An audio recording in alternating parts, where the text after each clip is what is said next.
ښه راغلاست درنو لیدونکو، سهار مو په خیر. شمشاد ټلویزیون څخه د روڼ سهار سهارنۍ خپرونه په ژوندۍ بڼه ګورئ. ښاغلی بشیر دریځ د پوهنتون استاد سره په سټوډیو کې میلمه دی. په شک او بدګماني خبرې کوو. شک بدګماني څه ته وایي، ولې رامنځته کیږي، څه وکړو چې شک او بدګماني ته زمینه برابره نه شي، او څومره د انسانانو پر ژوند باندې منفي اغېز کولی شي. استاد ستړی مه شئ. استاد ستړي مه شئ. ډېره مننه. سلام تاسو ته او ټولو درنو لیدونکو ته. هیله ده ټول به روغ جوړ وي. ډېره زیاته مننه استاد کور ودان چې په خپرونې ته راغلی. پیل باید د شک او بدګمانۍ له تعریف نه وکړو. ډېره مننه. شک، ګمان او وسواس او فرضیه یا حدس چې موږ ورته وایو، د دې ترڅنګ په 5م پوزیشن کې حسد یا کینه هم راځي. ګمان له پیل نه موږ ویلی شو، ګمان ځینې کارونه د یو کار په تړاو باندې سړی مخکې له وړاندې نه ګمان کوي چې دغه کار به کوي یا به نه کوي، یعنې دغه کار شونی دی یا نه ده شونی. مثلا کیدی شي وشي یا ونه شي. ورپسې شک ده. شک مطلق ده. مثلا دی عملي اقدام کوي چې مثلا یو قضیه کیږي، یو پیښه کیږي، دې پیښې په تړاو باندې وایي چې یاره کیدی شي دغه جرم دغه کس کړی وي یا دغه کس نه دی کړی، مستقیم ډول باندې. او وسواس یا اندېښنې چې موږ ورته وایو، دا هم هغه څه دي چې هغه د راتلونکي په اړه باندې مثلا وایي دغه کار به وشي که به ونه شي. مثلا د یو څه په اړه باندې فکر کوي چې دغه کار کیدی شي وشي یا ونه شي.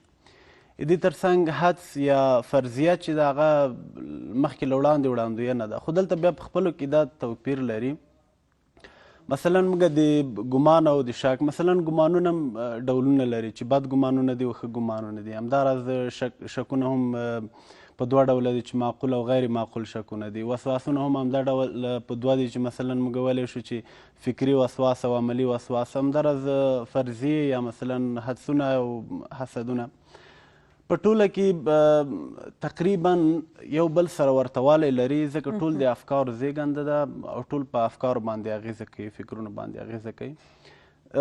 ښه بېلګې موږ دا وړاندې کولی شو چې مثلا له یو چا څخه یو ټلیفون ورکېږي، په دې کې هم حدس شتون لري، هم ګمان شتون لري، هم شک شتون لري، او همداراز کیدی شي حسد او کینه هم ورسره شتون لري. ګمان له یو څخه زیات وي. مثلا کیدی شي اتاق کې 5 نفره اوسېږي، یو کس ګمان وکړي چې کیدی شي په دغه 5 نفرو کې 3 نفرو دغه توکی پټ کړی وي. خو شک چې دغه بیا مطلق ده. یو کس وایي چې یاره کیدی شي احمد به دا ټلیفون پټ کړی وي، ده بیا دې ته. وسواس چې ده بیا په دې اړه باندې اندېښنه کول دي، که چیرې د احمد نه وي پټ کړی، که چیرې مثلا احمد د کار نه وي کړی. دې ترڅنګ بیا مثلا فرضیه ده چې یو بل کس راځي درېیمګړی د کسانو څیرې ګوري، وایي کیدی شي د پلاني دغه کار کړی وي د څیرې مطابق.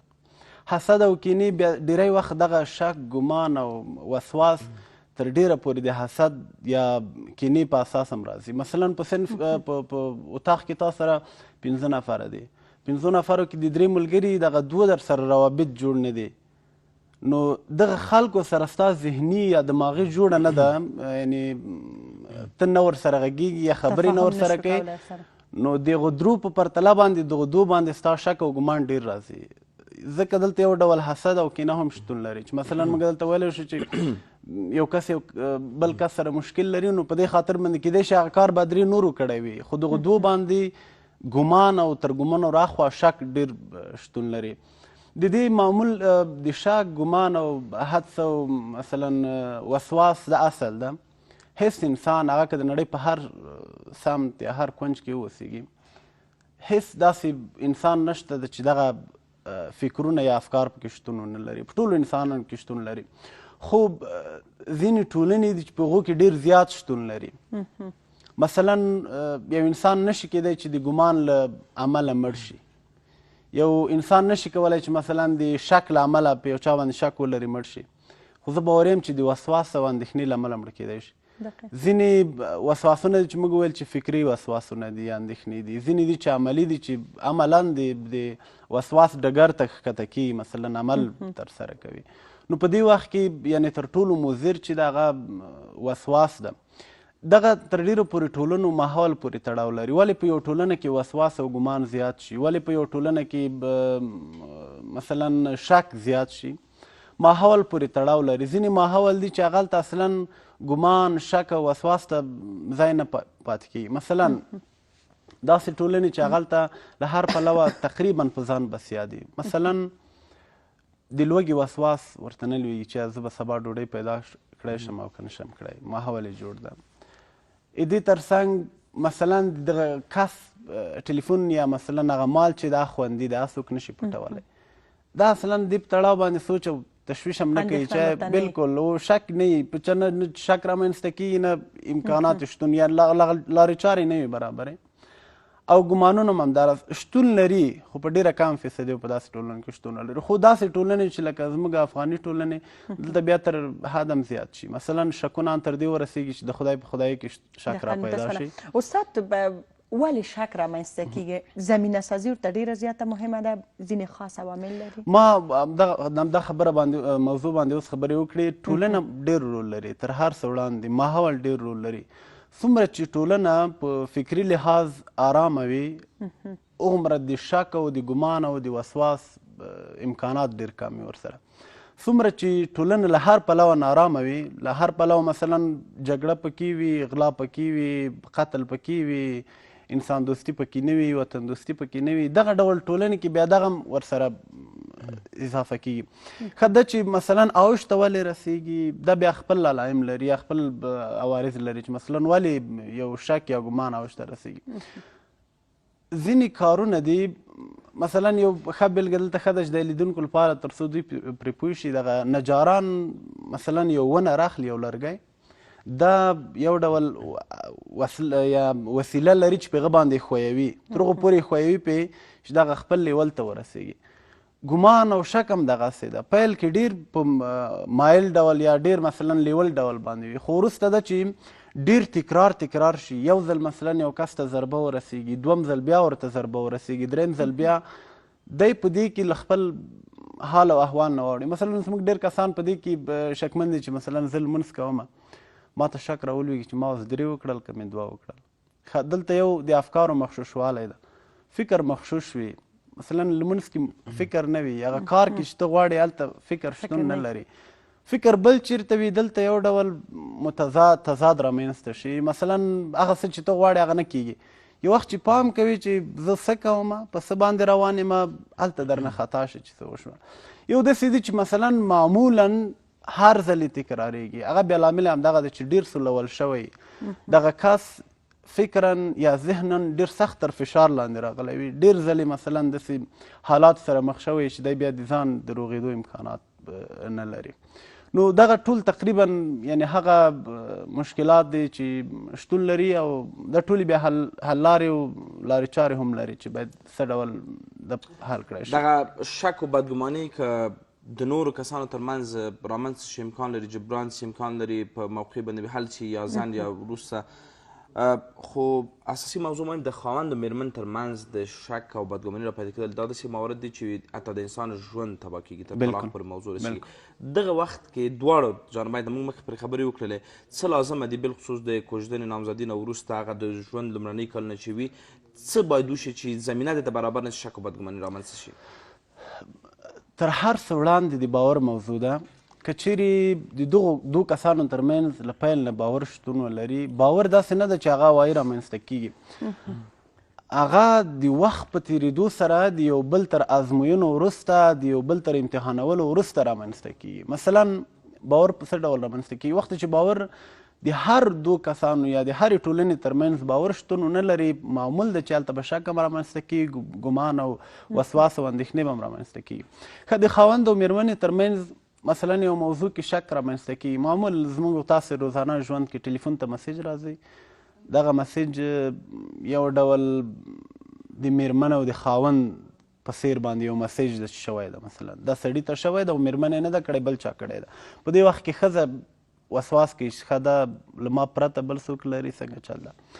که چیرته دلته باورونه شتون ولري دواړه لوري، سړي ښځې ته باور پوخ کړی وي، یعنی باور په دې معنا چې ښځې ته یې دې امتحان ورکړی چې زه په تا مین یم او زه له تا پرته بل هېڅ ارزښت راته نه لري، او په رښتینې معنا باندې همدغه شتون هم ولري. همداراز بل پلو ښځې سړي ته همدغه ډول باور کړی وي پوخ کړی وي چې شتون نه لري.